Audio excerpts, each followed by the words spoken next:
안녕하십니까, 이진우입니다. 우리나라 국민이 아파트 관리비로 지출하는 비용은 가구당 월 평균 18만 원, 작년 기준으로 연간 23조 원입니다. 그런데 지금 법에는 100세대 이상 아파트만 관리비 내역을 의무적으로 공개하도록 되어 있어서 소규모 아파트 입주민은 내가 낸 관리비가 제대로 부과된 건지 어디에 어떻게 쓰였는지 알 수가 없습니다. 그래서 정부가 어제 이 문제에 대한 대책을 발표했는데요. 어떤 내용이 들어가 있는지, 실효성이 있는 것일지 잠시 후에 들어보겠습니다. 요즘 시중금리가 계속 오르고 있는 상황인데 금리가 딱 고정돼 있는 고정금리 대출보다 오히려 변동금리 대출을 선택하는 소비자들이 더 많다는군요. 어떤 이유가 있는 건지 이 얘기도 좀 들어보겠고요. 어제 홍콩 증시가 크게 내렸습니다. 홍콩 증시가 하락하면서 홍콩 시장 지수와 연계된 국내의 ELS 상품들의 손실이 확정된 경우들이 많아서 걱정이 커지고 있습니다. 조금 전에 말씀드린 내용들 자세하게 정리해보죠. 10월 25일 화요일 손에 잡히는 경제 바로 시작합니다.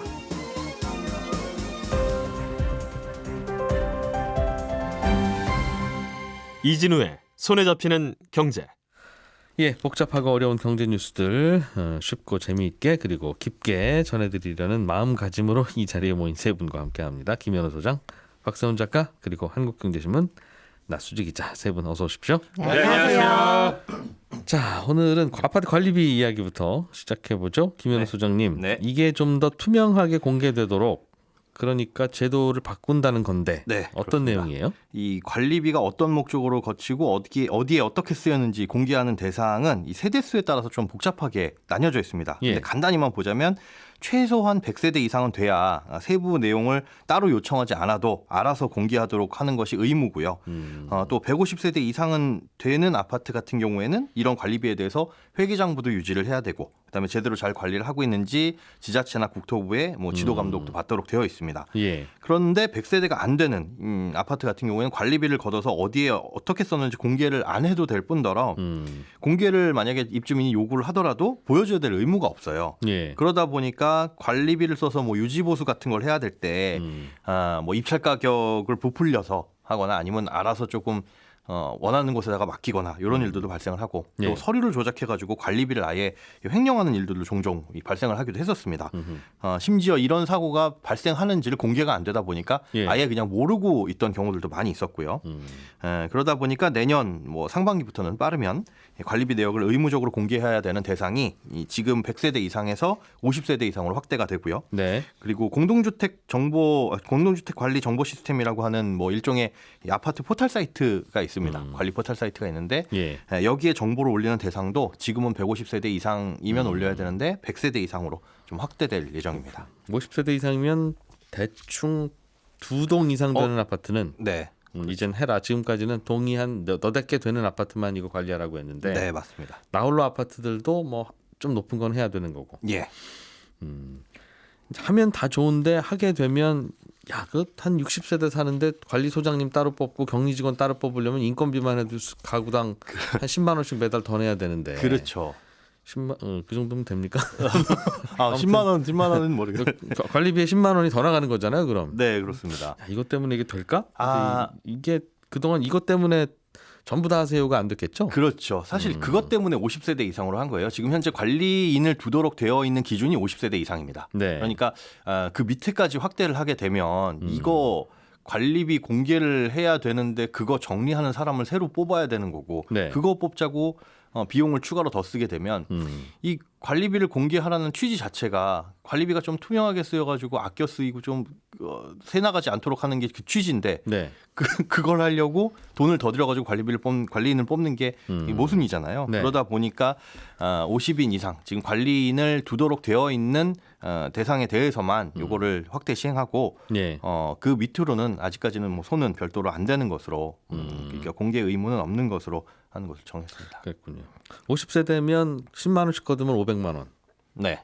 100만 원씩 20만 원씩 관리비를 거두면 1000만 원인데 원입니다. 본인 인건비 빼고 나면 네. 횡령을 해봐야 얼마나 하겠습니까? 그 돈에서 이제 그런 컨셉이었겠죠. 그런 규모도 있었기 때문에 그래서 150세대 이상은 회계장부도 유지를 해야 되고 조금 더 네. 꼼꼼히 보자라는 거였거든요. 규모가 크니까 사고가 나면 큰 사고가 발생을 하기 때문에. 그러면 지금도 50세대가 안 되는 아파트들이나 뭐 네. 오피스텔이나 혹은 뭐 집단 원룸 건물 같은 곳은 아직도 앞으로도 규제는 없는 거네요. 네, 지금도 아무런 규제가 없고 그게 이제 아파트가 아니라 오피스텔 같은 경우에는 뭐 50세대가 넘더라도 아무런 규제가 없습니다. 예. 그래서 법이 개정되더라도 여기는 또 손이 안 갈 수가 있을 텐데 요걸 이제 보완하기 위해서 임대차 계약서상의 관리비 내역을 포함하도록 이 표준계약서 양식을 변경하겠다라고 발표를 했어요. 그러니까 이번 달, 뭐 다음 달 관리비가 매달 어떻게 쓰이는지는 알 수 없겠지만 네. 그래도 계약서상의 관리비가 얼마다라고 미리 명시해가지고 입주민이 알 수 있게끔은 하겠다라는 건데 네. 요거는 제 생각입니다만 이렇게 임대차 계약서상의 관리비를 표시하게 되면 좀 부수적인 효과로 그 전월세 신고제가 지금 의무화됐잖아요. 네. 30만 원 넘는 월세를 받게 되면 의무적으로 그 내용을 신고해야 되는데 요게 나중에 혹시나 과세 대상이 되지 않을까 우려하는 것 바람에 네. 이 월세는 줄이고 관리비를 높여서 받는 꼼수들이 많이 발생했다는 거죠. 그런데 이제 건보료랑 연결되니까 그렇죠. 한 70만 원 받아야 되면 네. 월세 70이 아니라 예. 월세 30, 관리비 40 그렇죠. 이렇게 받는. 네. 근데 관리비는 표시 안 해도 되는 거니까. 그런데 이렇게 의무적으로 표준 계약서상에 또 관리비도 세부적으로 표시하게 되면 뭐 행정력이 좀 동원되긴 하겠지만 가려내는 것들도 언젠가는 가능해지지 않겠느냐라는 생각도 들고요. 또 요거와는 별개로 이제 오피스텔 같은 경우에는 공동주택관리법이라는 걸 적용받는 게 아니라 집합건물법이라는 걸 적용받습니다. 네. 그러다 보니까 공개해야 되는 관리비 항목도 지금까지는 다르고 그랬었는데 앞으로는 이것도 아파트에 준하는 수준으로 맞추겠다. 그러니까 내년 네. 상반기 중에는 뭐 50세대가 넘는 모든 공동주택은 이렇게 관리비를 투명하게 공개될 수 있도록 할 예정입니다. 네. 월세 30, 관리비 40 이렇게 받아서 70 받으면 그거는 월세 70을 사실상 받은 거라고 치고 건강보험료를 부과하는 이런 건 아직은 아니죠. 아직은 아닙니다. 그럼 그렇게 받아서 피해갈 수는 있는 건데. 네, 그렇게 해서 피해가는 경우들이 있어서 문제가 됐었죠. 알려드리는 것 같아가지고 조심스럽네. 그렇게 근데 이제 내역을 이제 넣으라는 거죠. 관리비 40만 원 받습니다라고 네, 계약서에. 알겠습니다.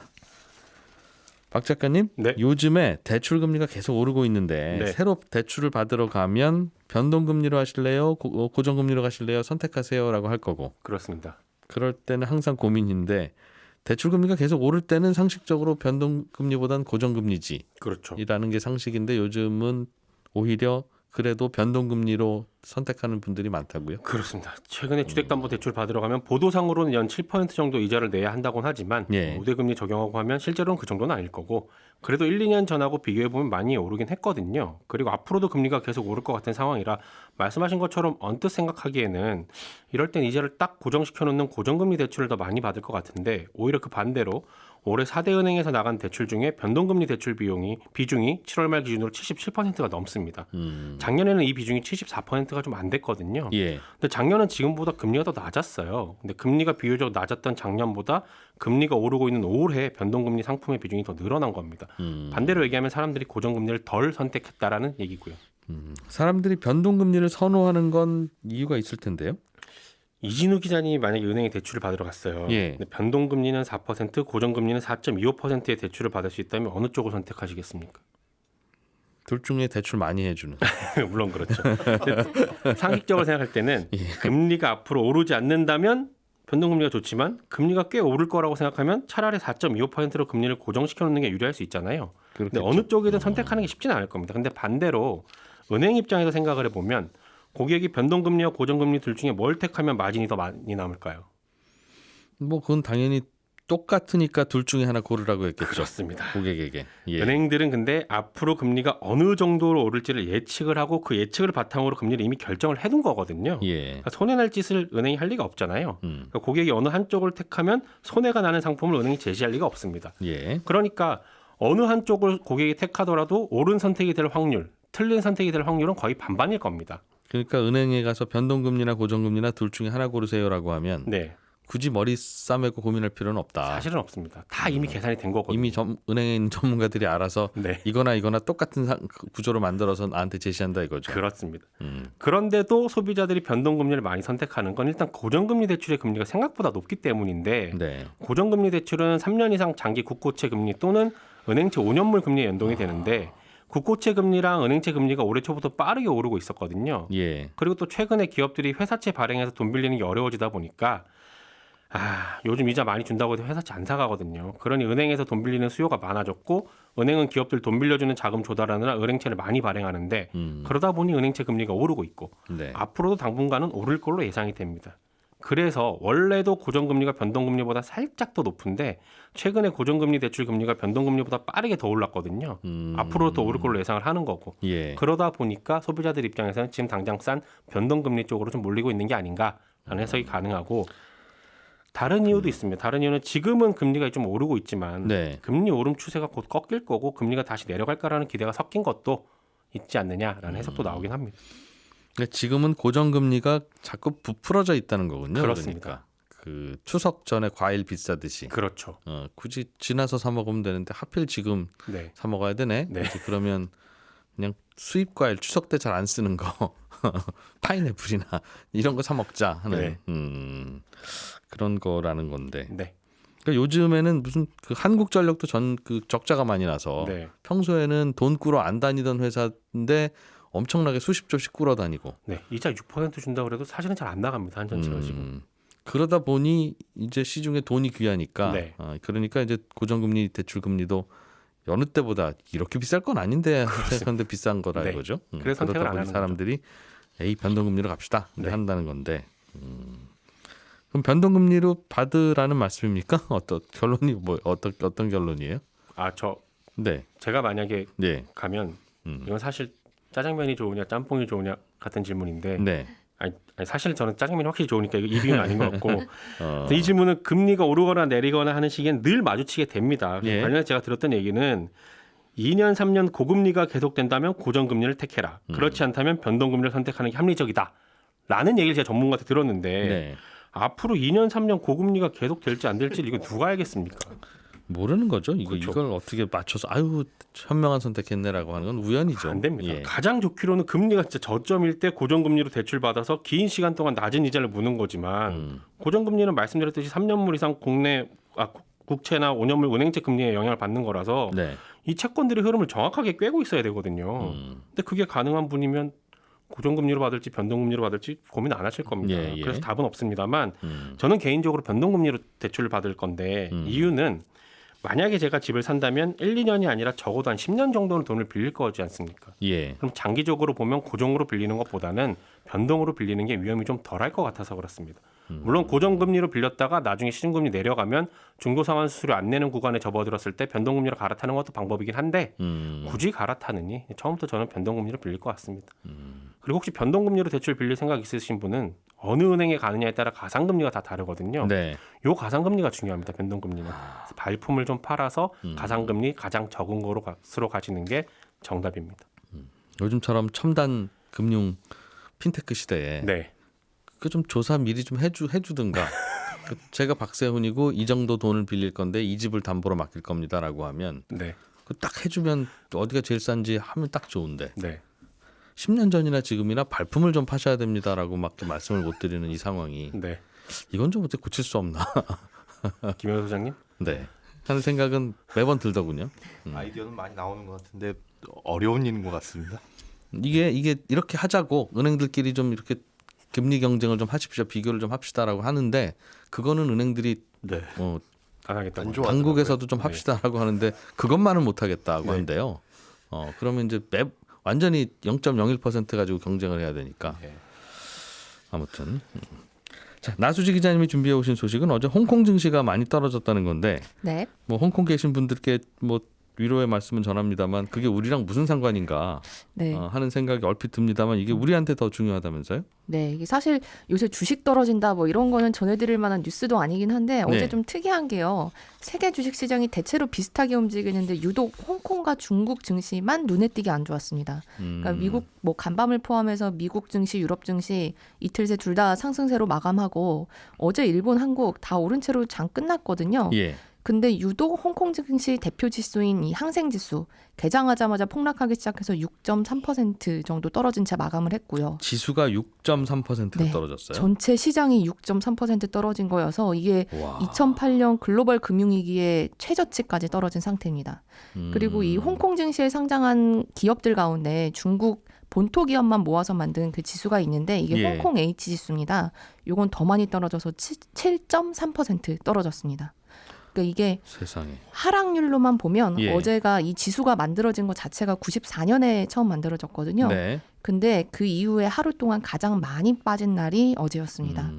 그리고 뭐 홍콩뿐만 아니라 중국 본토 상해 종합 지수도 2% 정도 떨어졌고요. 예. 뭐 위안화 가치도 글로벌 금융위기 이후에 최저 수준으로 떨어진 어제가 그런 상황이었어요. 환율도 많이 올랐고 중국에서. 네.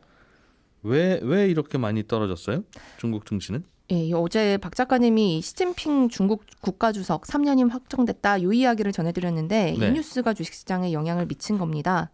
그러니까 시주석 중심으로 확고한 1인 체제가 굳어졌고 예. 이 지도부 구성을 보니까 다 측근들로만 채워졌거든요. 그러니까 앞으로는 시주석이 원하는 대로만 중국이 돌아가겠구나. 그리고 그동안 시주석이 펼쳐왔던 정책들이 훨씬 더 강해지겠구나라는 생각들을 시장에서 한 거죠. 그러니까 시진핑 3년임이 우리는 싫다. 네, 그렇게 주식을 판 거죠. 그렇습니다. 그러니까 투자자들 입장에서 보면 걱정되는 게 많다라는 건데 이 가장 야. 걱정한 부분 중에 네. 하나가 이 시주석이 경제에 대해서 가지고 있는 생각이 공동 부유입니다. 그러니까 말 그대로 공동으로 부유해지자, 같이 잘 살자라는 건데 이렇게 되면 아마도 앞으로 잘 나가는 대형 IT 기업들에 대한 규제는 강해지고 그래서 민간 기업들에 대한 통제는 강하게 하면서 국영 기업에는 좀 힘을 실어줄 것 같다. 그래서 어제 다 빠지긴 했는데 특히 많이 빠진 게 이 중국 IT 기업인 텐센트, 알리바바 이런 곳들이 11% 넘게 떨어졌습니다. 예. 그리고 또 하나 걱정하는 건 이 원래는 그래도 이제는 중국이 제로 코로나 정책, 그러니까 봉쇄했던 거를 조금 덜 할 것 같다라는 게 기대였는데 앞으로도 강하게 이어질 것 같다, 강하게 봉쇄를 할 것 같다라는 게 걱정입니다. 네.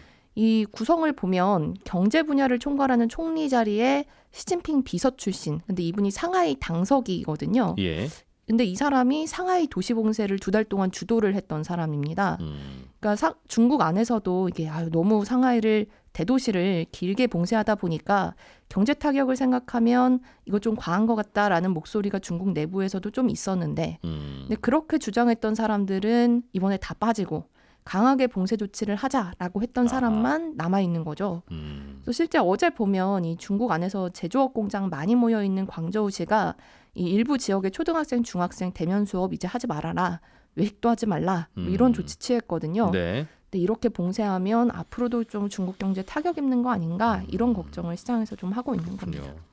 그래서 생각보다 많이 떨어졌다. 네. 시진핑이 3년임 할 거라는 생각은 거의 확률이 90% 넘는 거였는데 그럴 거라면 지난주 이전에 미리 반영을 했어야 되는 게 아닌가 싶은데 하필 새로운 뉴스나 충격적인 뉴스도 아니었는데도 그 뉴스 나오자마자 이렇게 떨어졌네요. 네, 특히 이 내각 구성을 보고 나서 조금 더 심하게 충격을 받은 것 같습니다. 원래 중국 안에서 다른 목소리가 있었는데 그 사람들은 다 빠져버린 상황이어서요. 완전히 더 강한 독재가 시작되는 거 아니냐 하는 걱정. 네, 그렇습니다.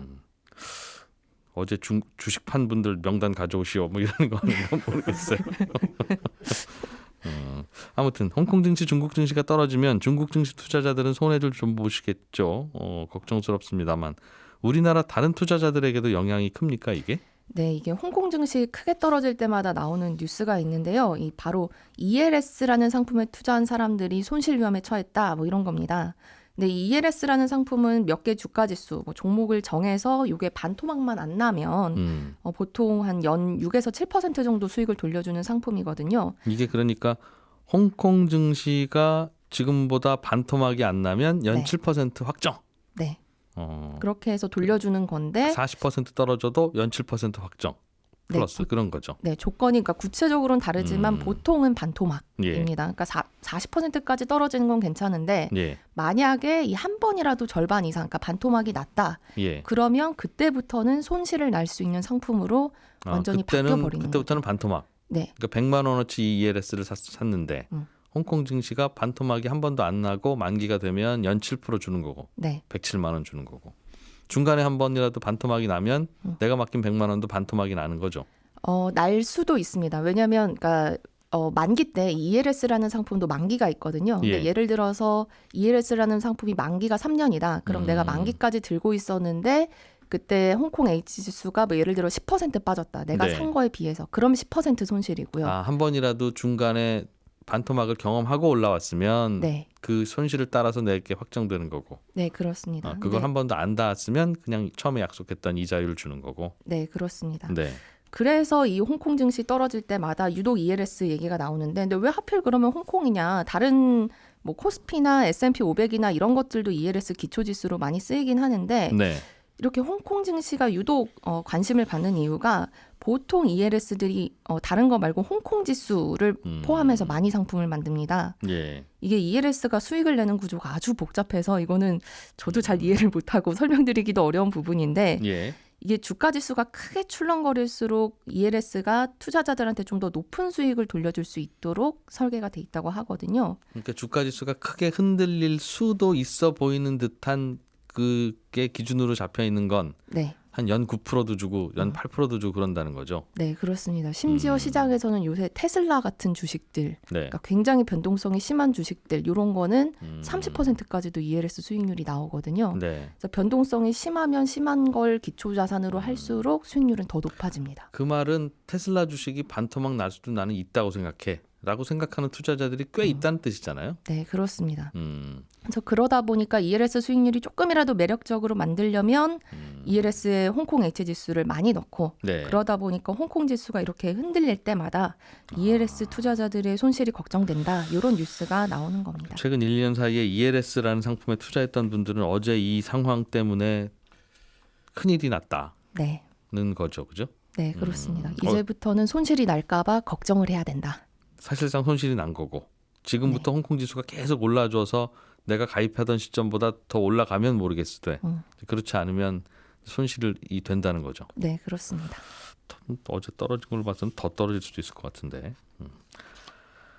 네, 박 작가님. 네. 영국에서 신임 총리가 어제 새로 뽑혔네요. 그렇습니다. 지난주 예. 금요일에 말씀드렸듯이 영국은 의원 내각제이기 때문에 총리를 국민들이 새로 뽑는 게 아니라 집권 여당에서 추대하는 사람이 바로 총리가 됩니다. 새롭게 총리가 된 그 수낙이거든요. 이름이 리시 예. 수낙. 예, 나이는 어리다면 어린 축에 속합니다. 80년 5월생이에요. 80년 5월생. 그렇습니다. 새롭게 총리가 됐는데 보리스 존슨 전 총리가 내각을 이끌 때 재무부 장관을 했던 사람입니다. 네, 이 재밌는 게 이 사람이 경력이 없다가 보리스 존슨 총리가 앉혔거든요. 재무부 장관으로. 그 당시에는 나이도 어리고 경력도 없으니까 자기 예. 말을 잘 들을 거라 그러고 앉혔던 거였는데 이번에 보리스 존슨 총리도 나갈 거라는 설이 있었어요. 예, 근데 보리스 존슨 총리가 나가봐야 안 될 것 나간다는 같은데 건 출마한다. 출마하려고 했는데 총리 후보로. 네, 예. 수낙 같으면 안 될 것 같은데 라면서 바로 포기를 해버렸거든요. 어, 자기가 키운 사람에게 밀렸던 겁니다. 그래서 이제 수낙 총리가 아마도 오늘 주요 내각 인선을 발표를 할 텐데 예, 영국 경제가 최근에 아주 많이 안 좋은 상황이잖아요.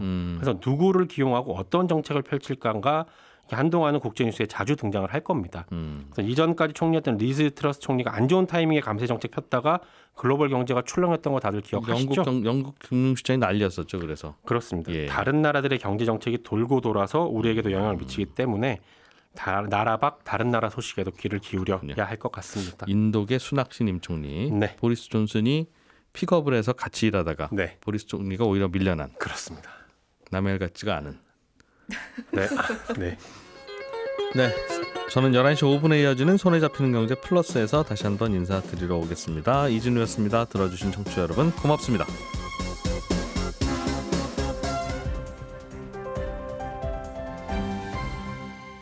경제를 생각하는 사람들의 즐거운 습관. 이진우의 손에 잡히는 경제.